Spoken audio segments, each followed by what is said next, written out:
অবশেষে আমরা সেই বনে ঢুকে পড়লাম। রাতারগুল সোয়াম্প ফরেস্টে প্রবেশ করতেছি।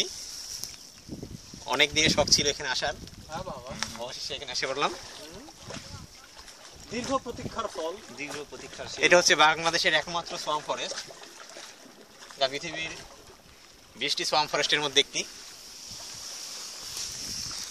সাথে আছে আমাদের মাঝি ভাই। কি নাম ভাই আপনার? আব্দুল বাবুল মিয়া। সাথে আছে আমাদের মহামানব আকরাম। সাথী বন্ধ করতে দিছে। আপনারা সবাই সাথী বন্ধ করুকা।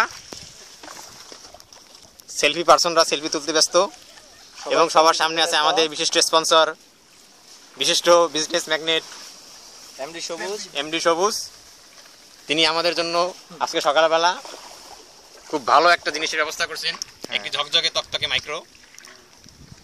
যদিও তিনি আমাদের 2.5 ঘন্টা দেরি করিয়েছেন। সবচেয়ে মজার ব্যাপার হচ্ছে সিকিউরিটির জন্য আমরা একজন পরিচিত ড্রাইভার নিয়েছি, কিন্তু স্পটগুলো ওই ড্রাইভারের অপরিচিত। যাই হোক, আল্লাহর রহমতে আমরা জিপিএস ট্র্যাক করে আসতে পারছি। জিপিএস ট্র্যাক করে এই ফার্স্ট কোনো লোকেশন আমরা আসলাম, ফাইন্ড আউট করা এবং খুব সফলভাবে সেখানে পৌঁছানো।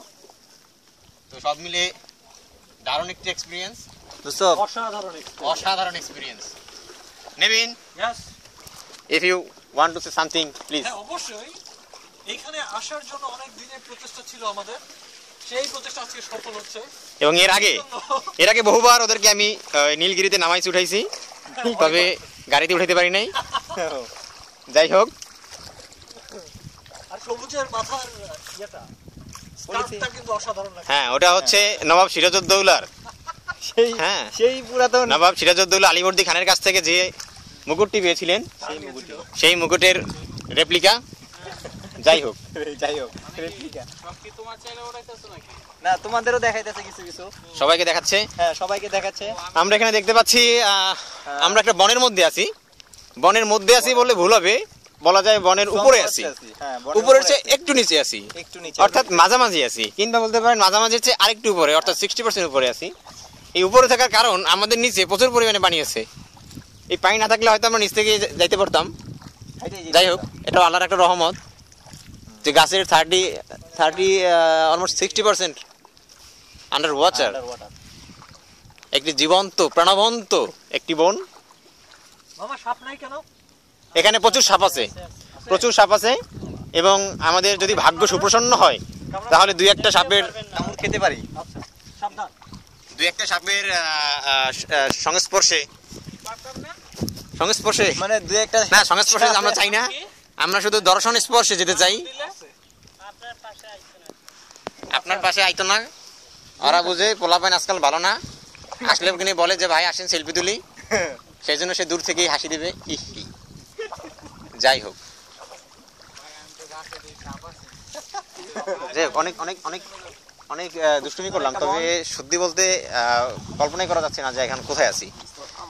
আর এই প্ল্যানটা হচ্ছে সবচেয়ে কম সময়ের মধ্যে করা একটা প্ল্যান। বলা যেতে পারে যে আসার 2 দিন বা 1 দিনের মধ্যেই এটা প্ল্যান করা হয়েছে।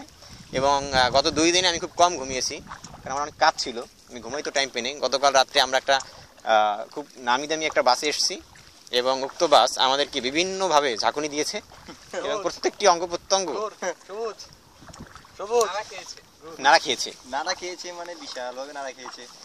তবে সকালবেলা যে ঘুমাই নাই সেটা এখন আর ফিল করতেছি না, এবং আমার মনে হয় যে এভাবে আমি 2 দিন পর্যন্ত যদি চলি তো কোনো কিছু না খেয়েও চলা যাবে। আসলে আমার মনে হয় যে আমাদের এই কথাগুলো এখানে খুবই কি বলা যেতে পারে, অপ্রাসঙ্গিক এবং বেমানান হয়ে যাচ্ছে। তো আমি চাইবো, আমি বেশি কথা বলতেছি, যদিও আমি চুপ করলাম, সবাই চুপ করো। আমরা কিছুক্ষণ শুধুমাত্র নৌকোর গলরের আওয়াজ হবে আর প্রাকৃতিক। হ্যাঁ,